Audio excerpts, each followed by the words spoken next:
We're ready to start Xenosaga Episode 2, Jenseits von Guten Bos, and I am not good at German because I never took it, so I will just say that I nailed it. Yeah, let's go.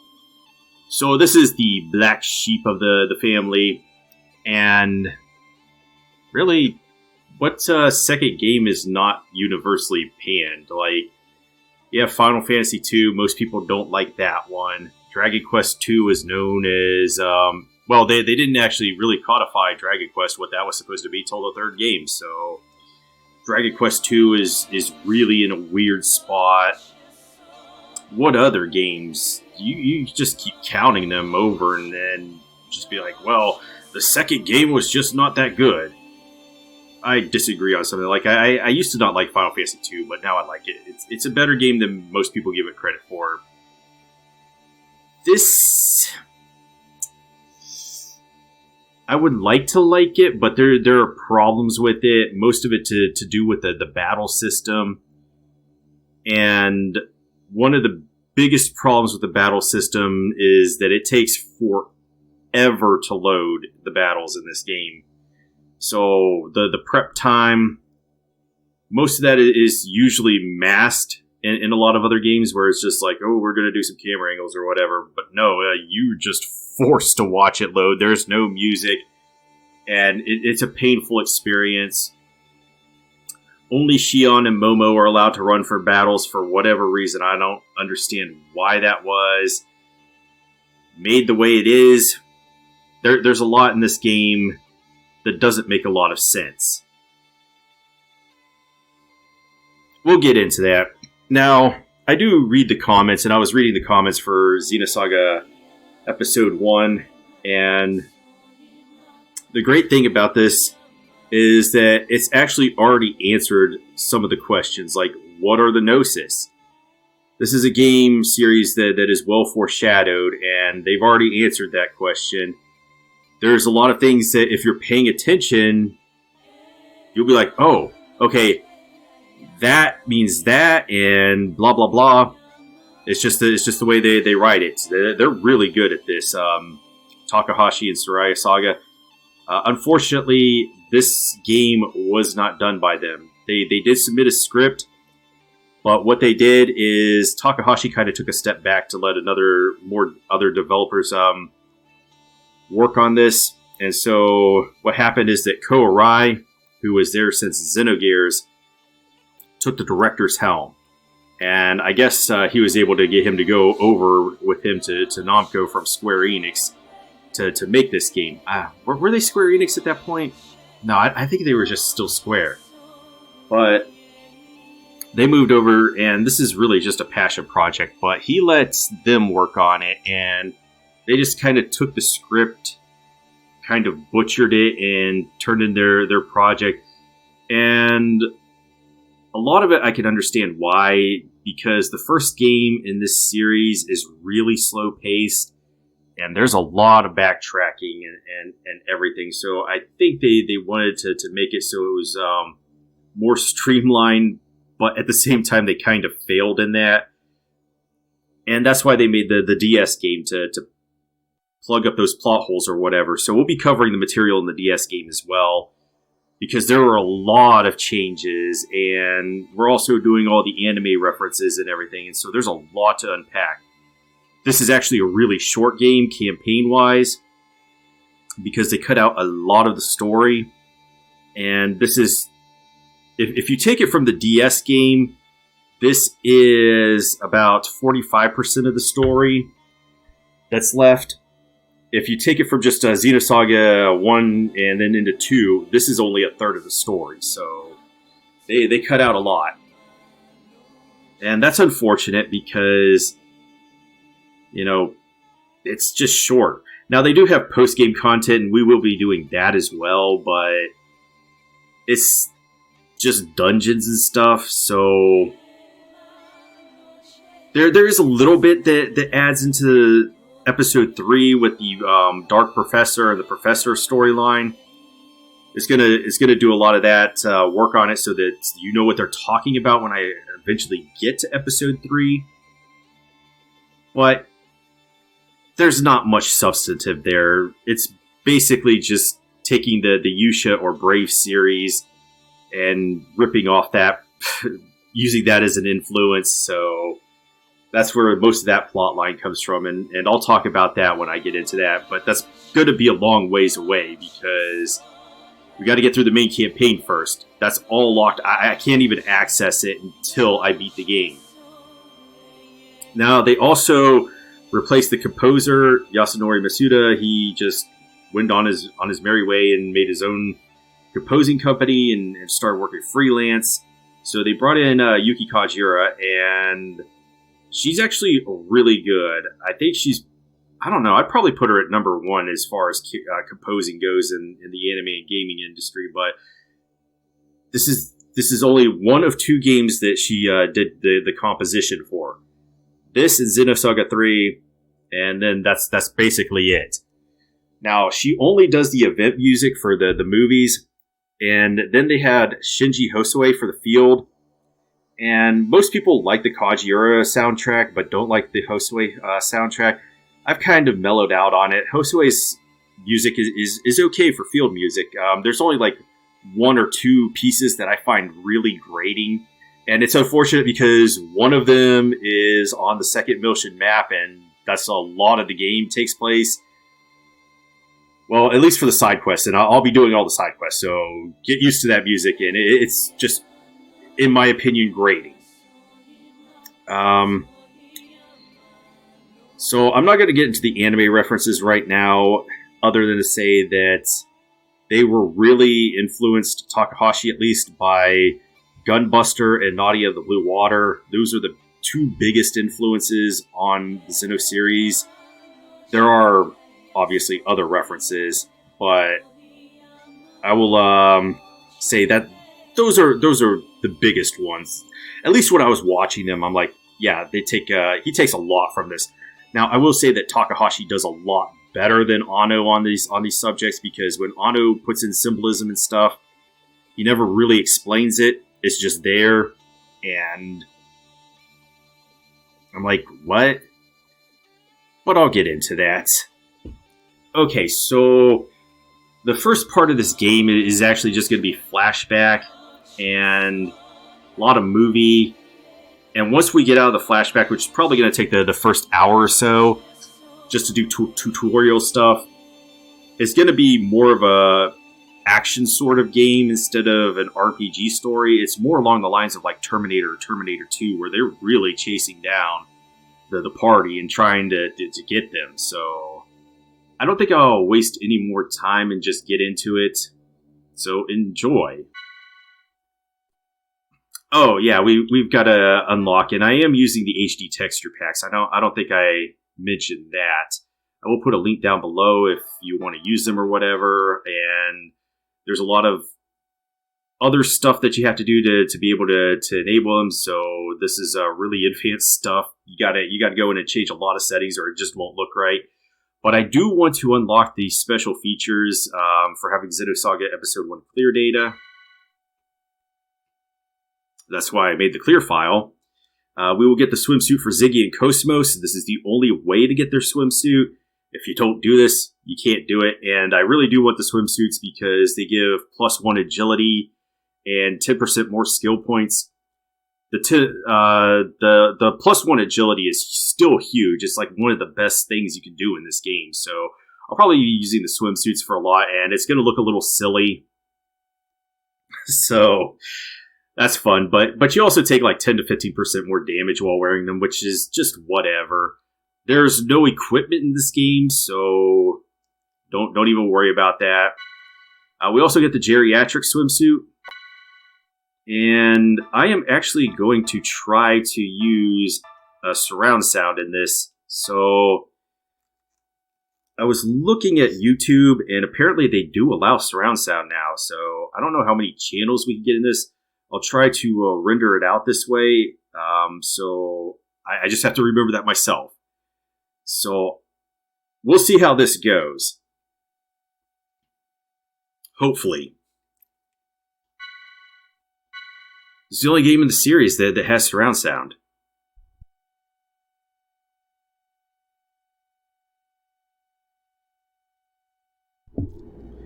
YouTube used to only allow just stereo. But yeah, we're gonna get cutscenes, and that's gonna take up. That's pretty xenotypical, as I've learned. Lots of cutscenes at the beginning. What you're seeing here is actual footage from the violence that erupted before dawn this morning.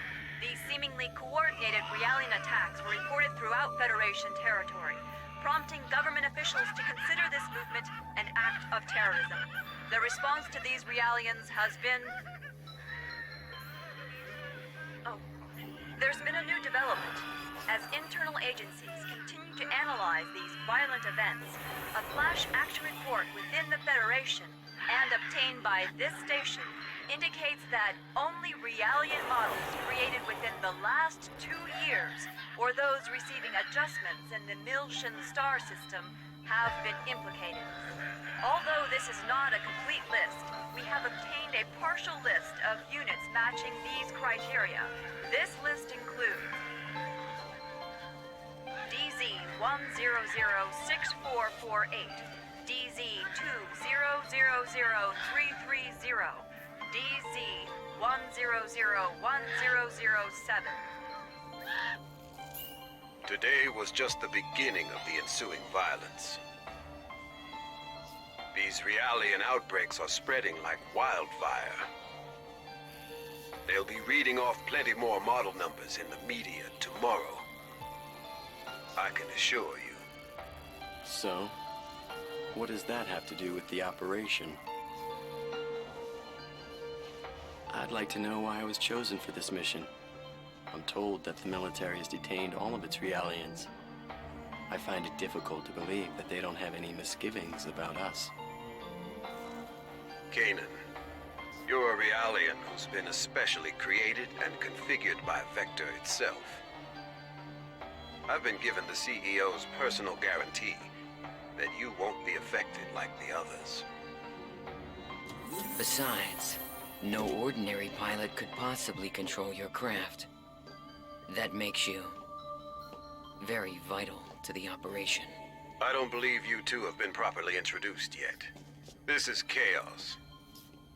He'll be joining you on board as your navigator. I appreciate the offer, but you may want to reconsider. A regular human can't ride in that thing. Right. That's why I'm here. Don't worry. All right, it's settled then. Good luck to both of you. As mentioned in the briefing, this is a top-secret mission. All IFF code transmitters will be switched off, and under no circumstances will you receive backup from this vessel. You'll have to manage your descent and return on your own. You can expect heavy resistance from both UTIC enemy craft and Federation military units deployed throughout Miltia. It's gonna be dangerous, so watch yourselves out there. Don't worry. I'm coming back. Operator, requesting confirmation. We are to head to point NN441, correct? Correct. The URTV force is currently deployed at the target location. Your primary objective is to retrieve them. Protecting them should be your first priority. All of them? Affirmative. If the situation allows, you will then infiltrate UTIC's mother frame and acquire the Y data, the root of this conflict. Roger. We'll do what we can. ES Asher, startup sequence complete. Requesting launch. Launch request confirmed. Now guiding ES Asher to Deck B.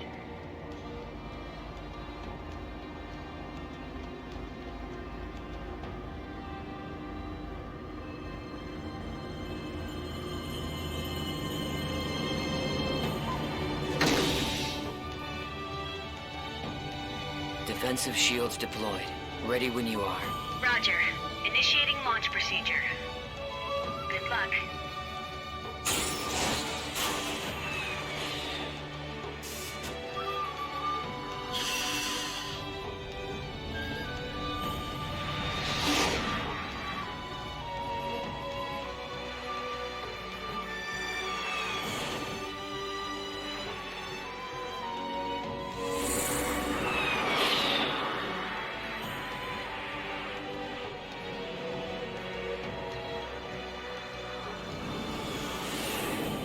currently passing through the troposphere. Outer hull temperature returning to normal. Adjusting descent path by 0.22. This should get us closer to our target. Approach warning. Incoming craft detected. They're on an intercept course. There are... We'll take them all out. Stop counting and take control of the shields. We'll use the shockwave to gain an advantage on them. You've got control of the weapons. Roger. It looks like they're unmanned. With no G-force limit, they can outmaneuver us. They might pull some crazy moves out there, so be careful. It just makes them all the more predictable.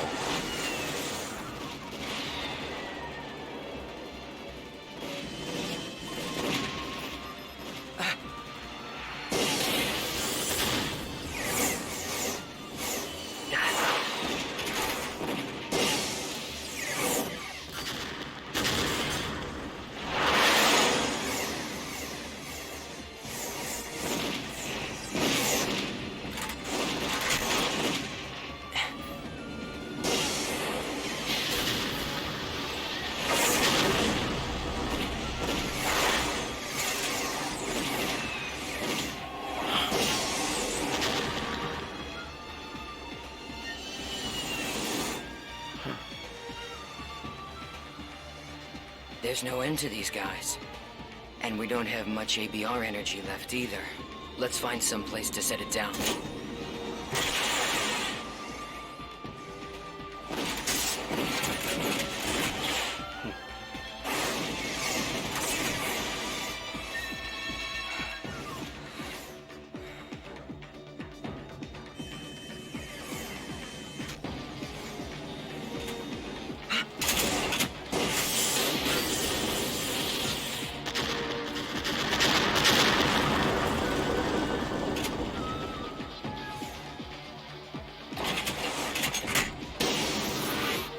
We're empty.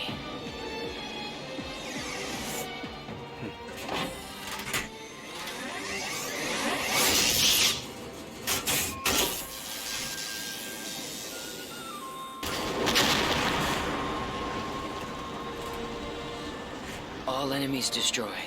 It's true. You really are as good as they say. How are you handling the feedback?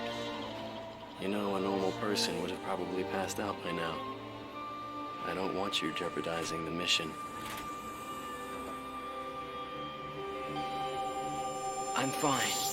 It feels like it's had some special tuning, but that just makes it more interesting. I see. Well, if I get anything unusual from you, I'm cutting the bypass to the navigator immediately. I can operate this thing fine by myself. Roger.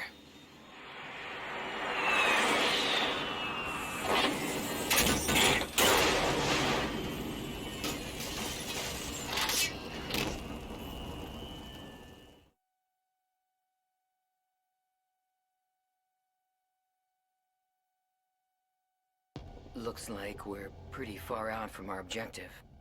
Plus, I'd say the defensive network we saw on the way down takes out the idea of an airborne approach.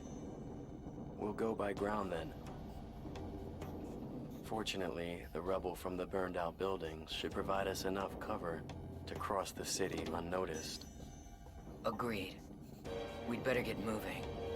We don't have much time.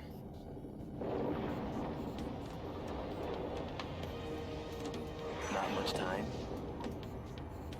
Does this have something to do with the URTVs? Those designer children? Yes, that's right. We need to protect them from the coming crisis. If and when it occurs. You do realize that's a different story from what I heard in my official briefing. No doubt.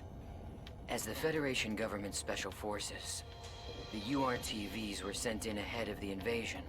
I'm sure you understand what they represent in the conflict against the UTIC organization. Right. I understand that they're bioweapons sent in to sever the link between the UTIC's mobile weapons fleet and their source of power, the Zohar. The higher-ups have complete confidence in the URTVs. They are the military's trump card. Unfortunately, the brass are also blind to the potential dangers of the URTVs. Fascinating. I hadn't realized the situation was so desperate.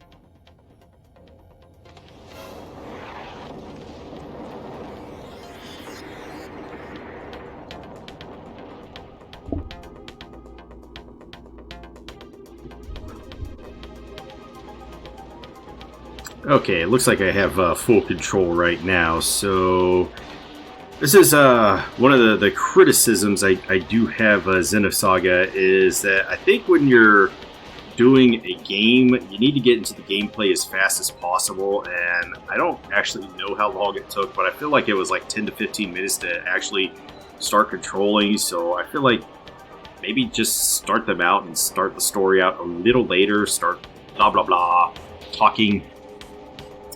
What is this thing? It's a save point. If you touch it and press circle, you can record your current progress and restore your health. Now the cool thing about Xenosaga is that it does have its own voice acting, so I don't have to waste time reading the text myself, and you know, it's very difficult doing like 20, 30 different characters. Like I just can't manage that. 20 to 30 different voices and getting into the heads of all of them, so I am thankful for that, though. Now, we did have our first anime reference up there. It was in the Battle in the Sky before they got down here. It seems to me that is very, very Macross inspired. I don't think... What was it? Was it from Zero or... Maybe from... No, did Zero come out first? It had to have. Okay, that...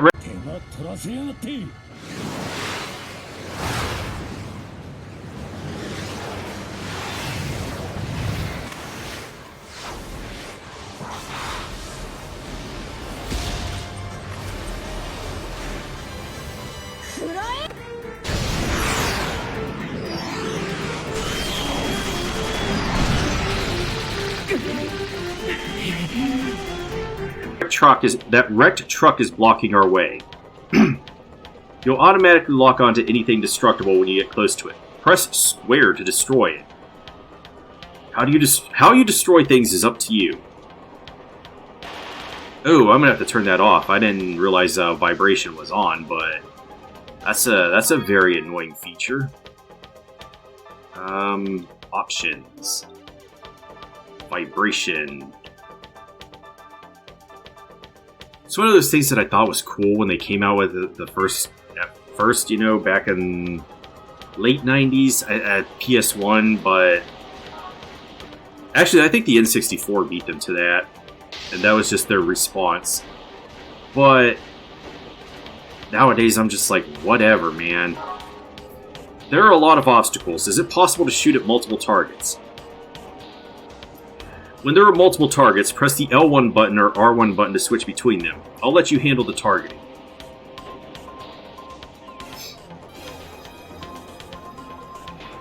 This will be semi-important. I think they put way more emphasis on this in the third game.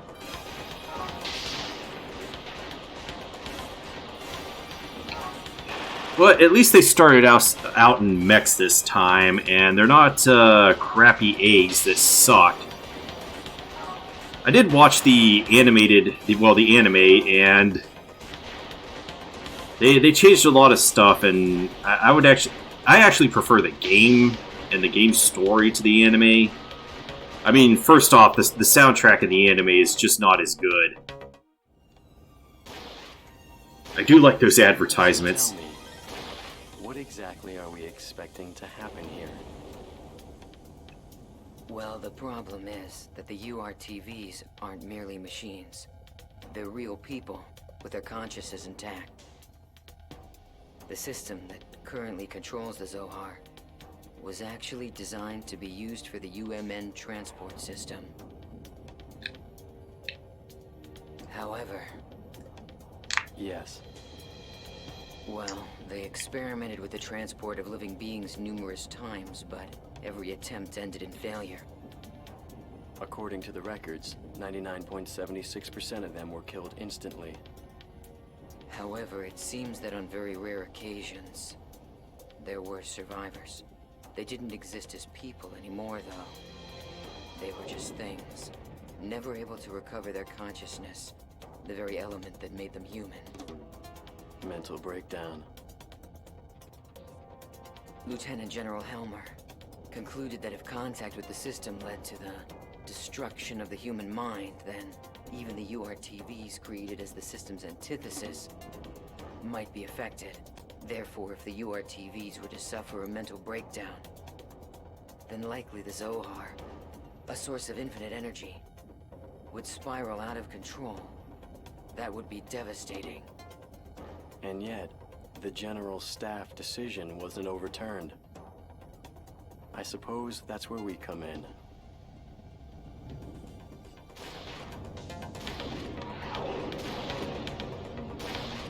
I think I do like the field environments in this game more than the first game. Because the first game was early PS2. Well, I shouldn't say early, maybe halfway through the lifespan. It came out in 2003, but a lot of the fields are kind of bland. Enemy aims. Come in contact with an enemy to initiate combat. Let's go.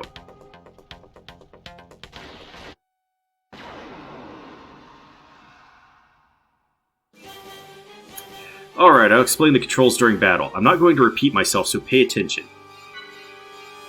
The fastest craft will move first. The order is displayed using icons in the bottom right corner of the screen. There are 3 enemy icons: mechanical, biological, and gangstas. Press square or triangle to attack immediately. The icons on the bottom left of the screen display the attack information. If you're unable to use an attack, the selection will be grayed out.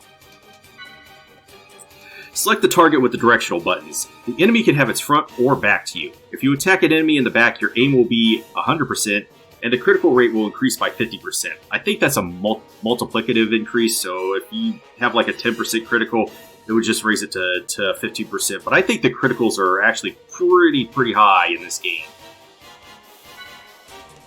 Of course, when the enemy is facing away, it is to your advantage, but the opposite is true if you are facing away from the enemy. This is one of the bad things about the battle system, is that you can do things that end up turning your back to the enemy, and they can get more damage on you for free. Understand how it works so far? Then take over the enemies in front of us. So yeah, you can use square, triangle, attack still again, and they have different elements. Are they gonna... Which one shows the... Oh, it doesn't show it anymore. Well, if I attack with square, that's going to be short range and do strike damage. If I use triangle, it's long range and pierce damage. That's what the fist means strike, the gun means pierce, and there's a blade for slash damage. So they still have those attributes for physical attacks from the first game. And then you still have your elements and stuff.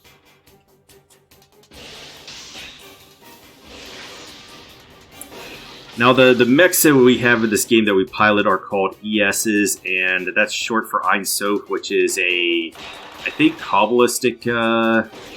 I'll probably have to correct myself when I'm editing this, but it's for, like infinite energy or something. I'll probably put a more precise definition in the video. Okay, boost. Cutting in the movement order is called boosting. Press the R1 button to display characters who are able to boost. And they actually do not tell you that in the game at all, what it stands for. But they are Aimscraft, which are the real mechs in this series, fitted with a Vessel of Anima, which is basically the same as an Omni Gear from Xenogears. Cutting and boosting, yeah, we know all about boosting. They actually vastly improved boosting in this game. It's one of the positives. Pressing the R1 button and the corresponding square, triangle, or circle will allow you to boost. Try boosting now.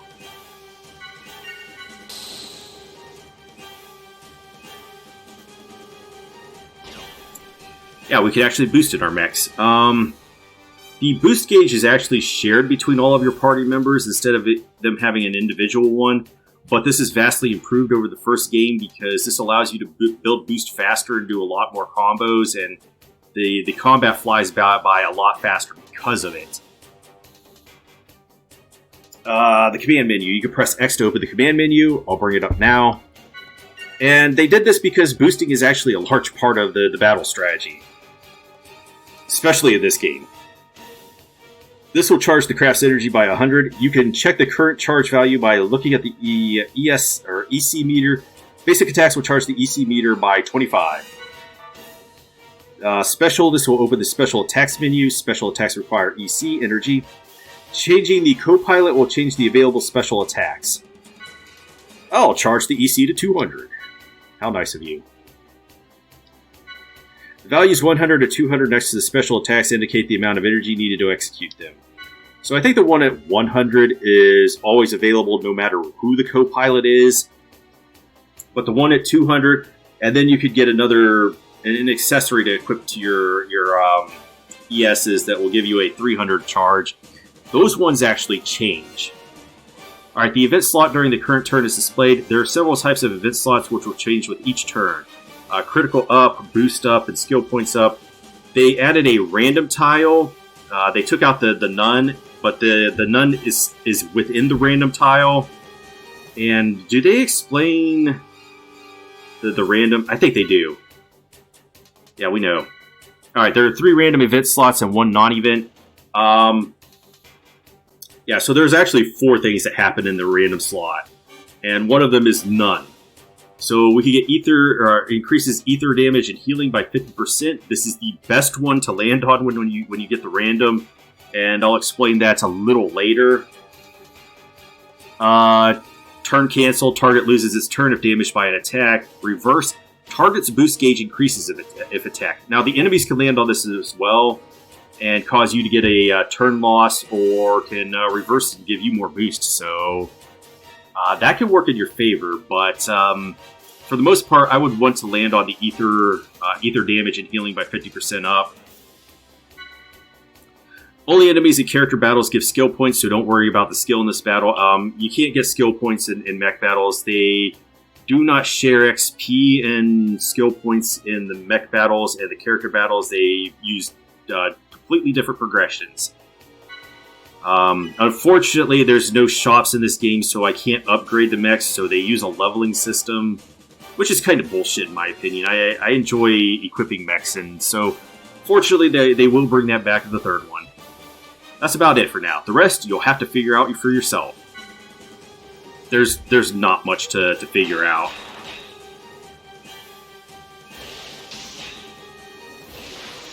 So I still can't boost if I'm in the turn window, but there is a skill that I'll be able to get later on, which will allow me to do that. And it's one of the best skills in the game, so I will want to pick that up eventually.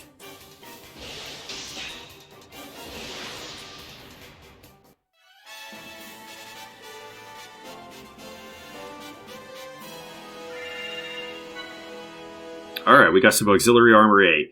So to compensate for there being no shops, the enemy drops are through the roof. After our battle is over, enemies will be unable to detect us for a little while. So during that time, we won't get into another battle even if we come into contact with an enemy.